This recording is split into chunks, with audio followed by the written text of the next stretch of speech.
Employees at a hospital in Columbia County raising concerns about safety following a closure and a bankruptcy filing. Newswatch 16's Elizabeth Worthington live in the newsroom with the update for us. Elizabeth. Yeah, John, we're talking about Berwick Hospital Center. The behavioral health unit is the only portion that survived the hospital's closure, as the owner is turning it into a psychiatric facility. But employees who remain there have reached out to us saying they're concerned for the safety of both themselves and their patients.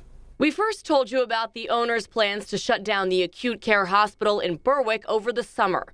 Those plans were then hastened in September when the State Department of Health forced the hospital's emergency room to close due to a lack of appropriate staffing. We spoke to 2 hospital employees who say that problem continues in the remaining psych unit. It's permitted to hold 14 patients, but employees tell us the current number is less than 10. The employees who contacted Newswatch 16 wished to remain anonymous and spoke to us over the phone. One employee said, quote, "It's just been an increasingly bad gut feeling, like things aren't going to get better. There's even some days where there's an RN all by herself and no aides scheduled at all. So in an instance where a patient becomes combative, we're going to need more than just one staff member there, because the patient could easily escalate and somebody could get hurt." Another employee said, quote, "We normally have 2 licensed nurses on and a nursing assistant or a tech. But there are some shifts coming up scheduled where there are 0 licensed staff scheduled for at least a 4-hour block." Last month, Berwick Hospital owner Priyam Sharma filed for Chapter 11 bankruptcy protection for the hospital. She had previously filed for bankruptcy protection for the affiliated Berwick Clinic Company. Most of those clinics shut down abruptly soon after that filing. It's a federal law in these cases for the bankruptcy court to appoint what's called a PCO, or a patient care ombudsman, to monitor the quality of care at the healthcare facility.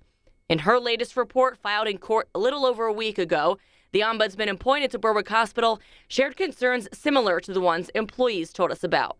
She wrote, quote, "Sharma does not have sufficient full-time and part-time staff to fill all positions in each shift every day.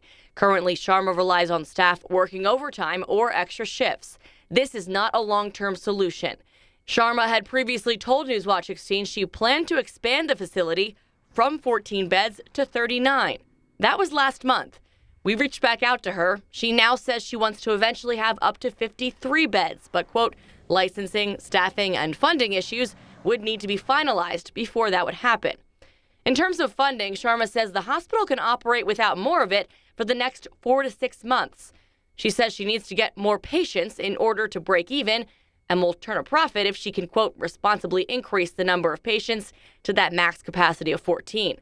But she acknowledges that can only happen if she hires more staff, which also takes money. In a statement sent to Newswatch 16, Sharma also said, quote, "There is a nationwide shortage of nurses, and Berwick Hospital is no exception. We are fortunate to have dedicated employees who have always stepped up in times of need. Patient safety has always been our utmost priority, and we will not sacrifice it at any cost. If it is ever a concern, the administration will take immediate steps." Sharma says the hospital is working to hire new staff, but an employee we talked to says at this point there aren't enough experienced staff members left to train any new people that they would hire. Also worth noting, the State Department of Human Services, which regulates psychiatric facilities, tells us that there are no required staffing ratios for inpatient facilities. Elizabeth Worthington, Newswatch 16, live in the newsroom. Elizabeth, thanks for all the updates you've been bringing us on this story.